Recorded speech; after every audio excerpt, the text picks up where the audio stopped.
क्या सरापा था उसका। जिस्म का अंग अंग वो अंगारों की तरह आपको नजर आता था। मैंने जितनी बार भी शहला को देखा है वो तमाम यादें अभी तक मेरे जहन में नक्श हैं। वो बहुत खूबसूरत थी। वो स्कर्ट भी पहनती थी और जब वो स्कर्ट पहनती थी तो उसके जो स्टोल जिस्म के हिस्से थे वो इतने नुमाया होते थे।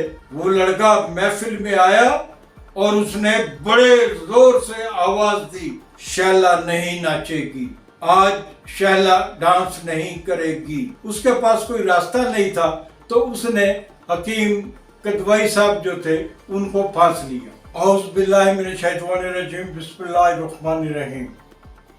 नाजरीन, खावर नईम हाशमी ऑफिशियल में आपकी खिदमत में सलाम पेश करता हूँ।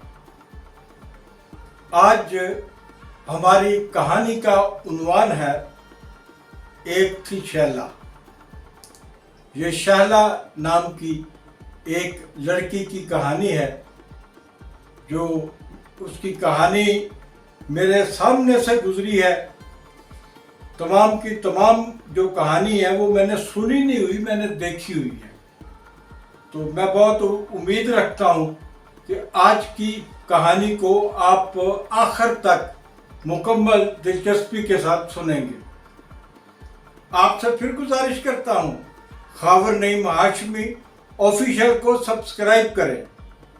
आप जितना ज़्यादा सब्सक्राइब करेंगे, दोस्तों को फॉरवर्ड करेंगे, लाइक करेंगे, आपका ये अपना चैनल खावर नईम हाशमी ऑफिशियल उतनी ही तेज़ी से आगे बढ़ता जाएगा। और हम कोशिश करेंगे कि आपको एक दिन में एक नहीं 3-3, 4-4 कहानियां सुनाई जाएं। तो नाजरीन, बढ़ते हैं कहानी की तरफ। फैसलाबाद को मैं भी लैलपुर कहता हूं। लैलपुर ये फैसलाबाद नहीं कहते। मैं लाहौरी होने के बावजूद जब भी फैसलाबाद का जिक्र करता हूं तो लैलपुर कहता हूं। ये कहानी है लैलपुर के जंग बाजार की। लैलपुर के जंग बाजार की, जहां एक हकीम साहब बैठा करते थे।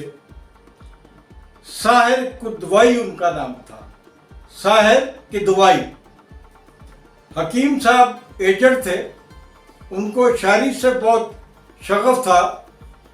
और ये जो उन्होंने अपने नाम के साथ साहर कदवाई लिखा था, कदवाई तो वो उनकी ज़ात हो सकती है, लेकिन साहिर का जो लाहका था ये साहर लुधियानवी की निस्बत से उन्होंने लगाया हुआ था। और मौसूफ बड़े दिल फेंक भी थे, काफ़ी उम्र के थे लेकिन दिल फेंक बहुत थे।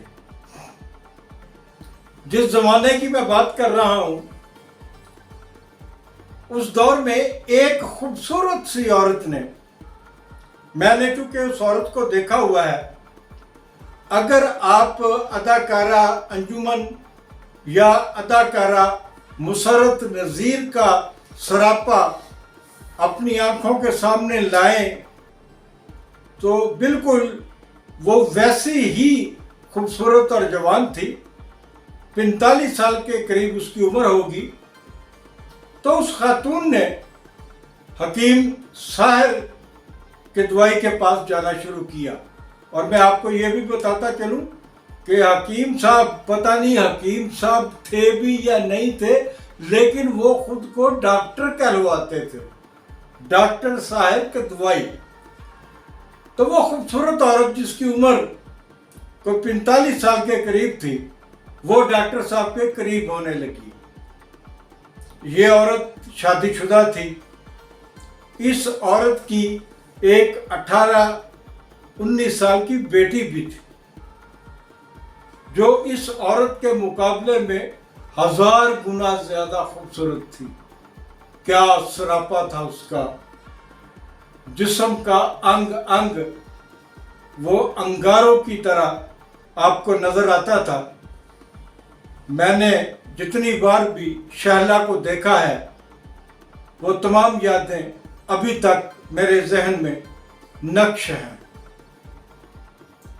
शहला की मां ने, जो हकीम साहब के करीब हो गई थी, वो इतना ज्यादा करीब हो गई कि उसने हकीम साहब को आमादा कर लिया कि वो हम लाहौर चलते हैं और आप एक फिल्म शुरू करें और उस फिल्म में मैं काम करूंगी।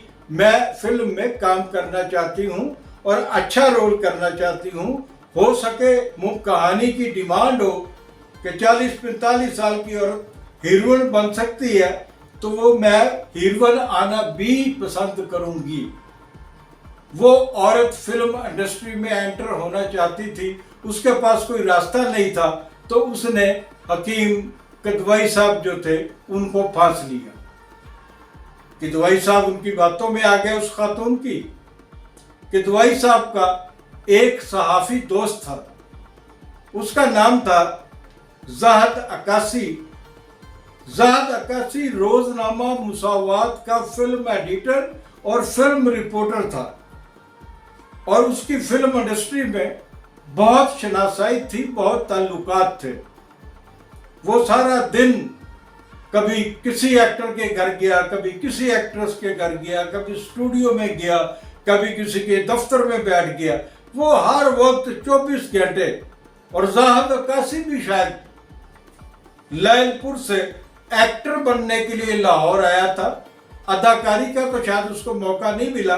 उसने कुछ ड्रामे खुद भी स्टेज किए थे, एक बच्चों का ड्रामा भी स्टेज किया था, कुछ ड्रामों में एक्टिंग भी की थी, लेकिन फिल्म में उसको कोई चांस नहीं मिला था। हकीम साहब किदवई साहब ने यह बात ज़ाहद अक्कासी से कही और ज़ाहद अक्कासी ने कहा कि कोई गल नहीं, आपा फिल्म बना लांगे, मैं उदा हदायतकार होवांगा और इंशाअल्लाह ताला फिल्म जड़ी है बड़ी कामयाब होगी।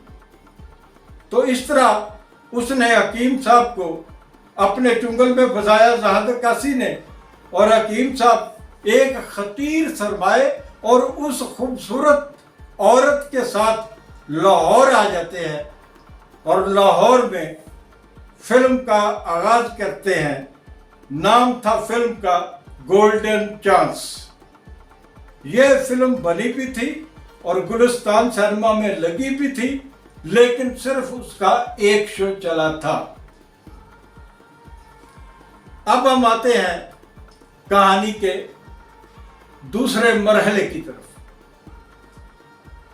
जब हकीम साहब उस 45 साल औरत के साथ लाहौर आए थे, तो उस औरत की 18-19 साल की जो बेटी थी, जिसके बारे में मैंने आपको बताया कि इतनी हसीन लड़की मैंने जिंदगी में शायद कोई दूसरी देखी हो,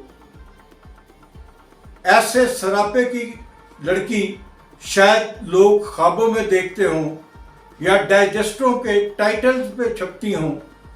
वो बहुत खूबसूरत थी। वो स्कर्ट भी पहनती थी और जब वो स्कर्ट पहनती थी तो उसके जो स्टोल जिस्म के हिस्से थे वो इतने नुमाया होते थे कि बड़े बड़े पंडित भी सब कुछ भूलकर उसकी तरफ मुतवज्जो हो जाते थे। वो लड़की भी अपनी माँ के साथ लाहौर आई थी। ज़ाहद अक्कासी के साथ एक फोटोग्राफर होता था जो पेड फोटोग्राफर था, मुसावात अखबार का ही। उसका नाम था काशिफ। जब फिल्म की शूटिंग हो रही थी तो काशिफ किसी बहाने से उस खातून की बेटी, जिसका नाम मैंने आपको शहला बताया, उसको भगाकर कराची ले जाता है और कराची में उससे शादी कर लेता है। लाहौर में फिल्म बनी।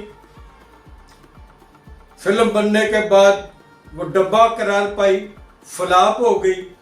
गुलाम मोहिउद्दीन उस फिल्म के हीरो थे और बाकी कास्ट मेरे जहन में नहीं है, लेकिन मेन जो किरदार था वो गुलाम मोहिउद्दीन ही का था। मैं वो फिल्म नहीं देख सका क्योंकि मुझे पता था कि मैं 3 घंटे ज़ाया करूंगा। मैं ज़ाहिद अक्कासी को जानता था कि इसके अंदर कितनी सलाहियत हो सकती है, क्या ये कोई कहानी लिख सकता है, क्या ये कोई डायलॉग लिख सकता है, क्या ये डायरेक्शन कर सकता है, क्या इसको कैमरे के इसरार और रमूज का पता है। मैं जानता था कि इस बेचारे को कुछ पता नहीं है, ये फिल्मी साफी होने के नाते इस हकीम साहब के पैसे जाया कराएगा। फिल्म फ्लॉप हुई, हकीम साहब कंगाल हो गए, वापस चले गए इस्लामाबाद, वहां बीमार पड़ गए और कुछ ही महीनों के बाद उनकी डेथ हो जाती है। और ये अजीब बात हुई कि उनकी डेथ के 6 महीने के बाद वो औरत भी मर जाती है जिसने हकीम साहब को फिल्म के लिए उकसाया था। लेकिन शैला फोटोग्राफर काशिफ के पास कराची ही थी। काशिफ शैला को लाहौर लेके आता है, मुख्तलिफ दोस्तों के घरों में ठहराता रहता है। फिर जब उसका जी भर जाता है, उसके पास इतने वसाइल नहीं थे कि वो शैला जैसी लड़की को, शैला जैसी लड़की मैंने आपसे कहा है इसलिए कहा है कि मैंने शैला को खुद शराब की 3-3 बोतलें अकेले पीते हुए देखा है, एक ही नशिस्त में। वो ज़हनी तौर पर एक आवारा लड़की बन चुकी थी। आप उसे स्ट्रीट गर्ल कह सकते हैं, आप उसे कोई भी नाम दे सकते हैं। वो पटरी से उतर चुकी थी, उसके पास भी कोई ठिकाना नहीं था। लेकिन इतनी हसीन लड़की रात कहाँ गुजारेगी, कैसे गुजारेगी? उसे रखने वाले, रातों को अपने साथ सुलाने वाले लाहौर में एक नहीं हजारों थे और वो अपना वक्त गुजार रही थी। अब बातें हैं कहानी के तीसरे मरहले की तरफ कि शैला पर क्या गुजरी। शैला ने लाहौर में नौजवान अपनी उम्र के लड़कों और लड़कियों का एक गैंग भी बना लिया था। वो आवारागर्दी के लिए बहुत दूर दराज इलाकों में जाया करती थी, पहाड़ी इलाकों में जाया करती थी। महीने में 2-4 मरतबा इस्लामाबाद की सैर करने के लिए जाते थे। ये सारे कारोबारी ट्रिप होते थे। लेकिन शैला एक आजाद हिरनी की तरह चारों तरफ आपको नजर आ रही थी। उसका शबाब जो था वो पूरी तरह महक रहा था, उसका शबाब जो था वो पूरी तरह अरूज पे था। एक दिन क्या हुआ, 31 दिसंबर की रात थी, न्यू ईयर नाइट। मैं उस न्यू ईयर नाइट में मधु था। वहां पर शैला किसी आदमी के साथ आती है और एक कमरे में उसके साथ बैठ जाती है। जिस घर में न्यू ईयर पार्टी थी, शैला उस घर के एक कोने के कमरे में एक लड़के के साथ चली जाती है और बाहर खड़े जो लॉन में मौजूद थे, कोई 2-3 दर्जन के करीब मेहमान जिन्होंने न्यू ईयर नाइट मनानी थी और जिन्हें शैला का इंतजार था, वो सारे परेशान थे कि शैला कहाँ गई। शैला को ढूंढा गया घर में तो पता चला कि वो इसी घर के नुक्कड़ वाले कमरे में एक लड़के के साथ लेटी हुई है और दोनों रो रहे हैं। वो लड़का कौन था ये भी मैं आपको बताता हूं कि जिसके साथ वो लेटी भी हुई थी और दोनों ज़ारो कतार रो भी रहे थे। जब रात के 12 बजने में सिर्फ 1 मिनट बाकी रह गया, सिर्फ 1 मिनट, और 1 मिनट भी उसके जो सेकंड है वो खत्म हो रहे थे, अचानक शैला पार्टी के अंदर आ जाती है। अब सुई पे सुई चढ़ने वाली थी, 12 बजने वाले थे। हंगामा शुरू होने वाला था कि अचानक वो लड़का नमूदार होता है जिसके साथ नुक्कड़ वाले कमरे में लेटी हुई शैला आंसू बहा रही थी। वो लड़का महफिल में आया और उसने बड़े जोर से आवाज दी, शैला नहीं नाचेगी, आज शैला डांस नहीं करेगी, शैला मेरी बहन है। जब उसने कहा कि शैला मेरी बहन है तो वहां क्या हुआ होगा? एक एक करके तमाम लोग भाग गए। वो आदमी जो शैला को साथ लाया था वो भी गायब हो गया कि शायद शैला का ये सगा भाई है और यहां पर आया हुआ था और इनकी मुलाकात हुई है। ये तो बाद में पता चला कि ये शैला के जो फोटोग्राफर शौहर था काशिफ, उसका दोस्त था और काशिफ उस दोस्त के घर में रात गुजारने के लिए कई बार शैला को साथ ले जाया करता था और शैला को बाजी कहा करता था। ये बात बाद में खुली। तो बात बस आखिर में आपको बताऊं कि शैला का अंजाम क्या हुआ। शैला और उसके दोस्त शराब के नशे में एक बड़ी गाड़ी में मौज मस्तियां करते हुए इस्लामाबाद की तरफ जा रहे थे कि उनकी गाड़ी तेज रफ्तारी के बायस एक ट्राले से टकरा गई और शैला समेत 4 नौजवान उसमें हलाक हो गए। शुक्रिया, बहुत शुक्रिया।